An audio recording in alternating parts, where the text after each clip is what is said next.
Assalamualaikum warahmatullahi wabarakatuh. Izin memperkenalkan diri, nama saya Rica Najwa Zahra dengan NPM 2411080064.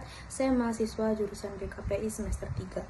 Apa sih pendekatan behavior itu? Jadi pendekatan behavior ini adalah pendekatan dalam bimbingan dan konseling yang memandang bahwa perilaku manusia itu terbentuk melalui proses belajar dari lingkungan, baik melalui pembiasaan, penguatan, maupun pengalaman sehari-hari.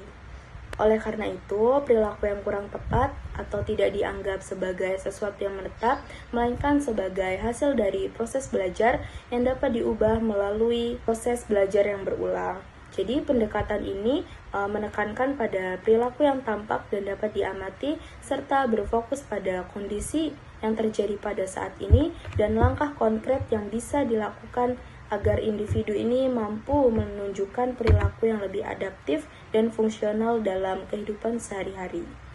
Nah, di dalam pendekatan behavior ini, konselor itu dapat menggunakan beberapa teknik untuk membantu perubahan perilaku pada klien. Nah, salah satunya itu ada teknik ABCDE.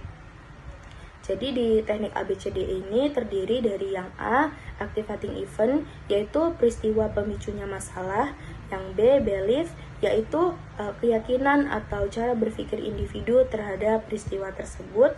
Yang C, consequence, yaitu akibat yang muncul berupa emosi dan perilaku.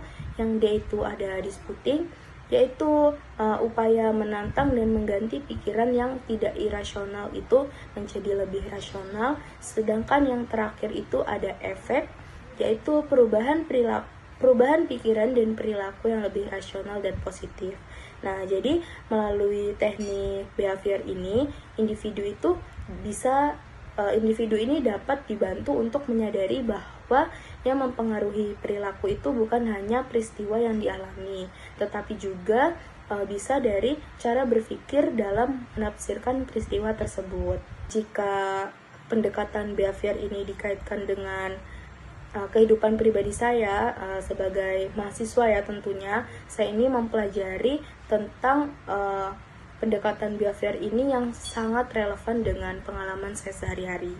Seperti saya ini menyadari bahwa kebiasaan saya sering menunda-nunda mengerjakan tugas, kurangnya disiplin waktu, atau merasa ragu untuk aktif di kelas itu merupakan perilaku yang terbentuk dari kebiasaan yang berulang. Nah, dengan pendekatan behavior ini, saya bisa mengubah kebiasaan tersebut secara bertahap melalui latihan penguatan diri. Contohnya, ketika saya menghadapi banyak tugas kuliah atau activating event, saya itu sempat berpikir bahwa tugas tersebut itu terlalu berat dan sulit dikerjakan tepat waktu gitu, atau belief. Jadi, muncullah rasa cemas dan akhirnya tugas tersebut itu jadi terasa sulit dan saya itu menunda-nunda mengerjakan tugas. Nah, jadi konsekuensinya itu melalui proses menentang pikiran tersebut atau bisa disebut dengan disputnya, itu saya mulai meyakinkan diri bahwa tugas tersebut itu bisa diselesaikan jika dikerjakan sedikit demi sedikit.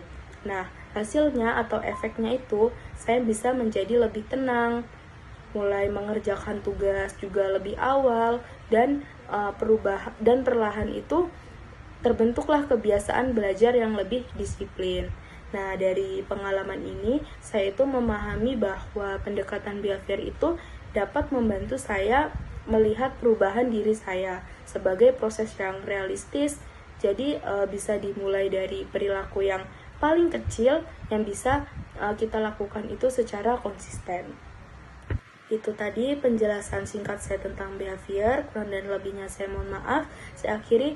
Wassalamualaikum warahmatullahi wabarakatuh.